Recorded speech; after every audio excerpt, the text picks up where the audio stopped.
Tania. Aku Alisa. Aku Rusyanti. Kami dari kelompok 4 akan mewawancarai narasumber yang bernama Praja untuk mata kuliah Psikologi Umum 2 dengan tema mengelola emosi. Stay tune!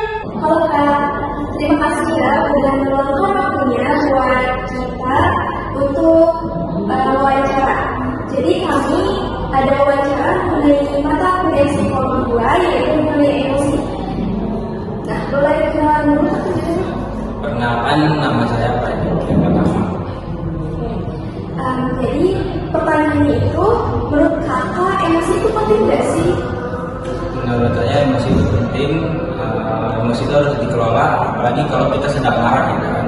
Kalau kita sedang marah itu kita tidak tahu sewaktu-waktu kita bisa menyakiti hati orang lain. Kan tadi kakak udah ngasih pendapatnya, kalau misalkan mengelola emosi itu penting banget ya Kak. Nah, kalau kakak sendiri kalau lagi marah itu ngapain? Cara mengelola emosinya gimana?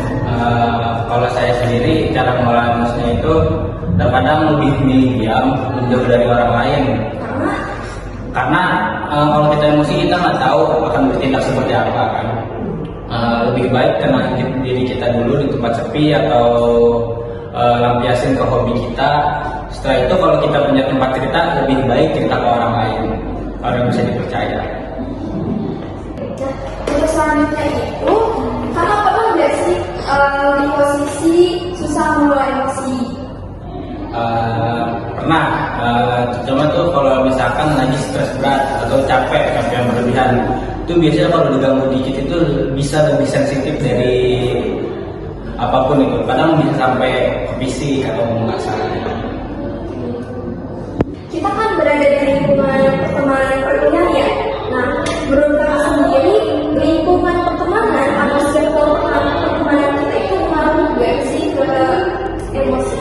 Ngaruh banget, soalnya dari pertama kita itu kalau misalkan punya teman yang satu circle itu positif, kita itu bisa mengelola emosi kita menjadi hal yang lebih positif.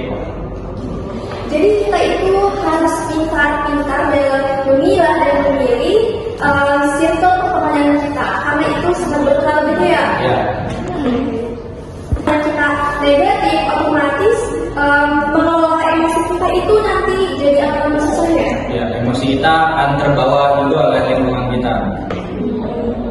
Berdasarkan teori kecerdasan, dari narasumber ini memiliki kemampuan emosional yang cukup baik. Ia mampu mengenali emosinya, berusaha mengontrol kemarahannya, memahami dampak emosi terhadap orang lain, serta menggunakan cara-cara positif untuk mengelola emosinya. Selain daripada itu, dukungan lingkungan sosial juga membantu narasumber menjaga kondisi emosionalnya menjadi lebih stabil.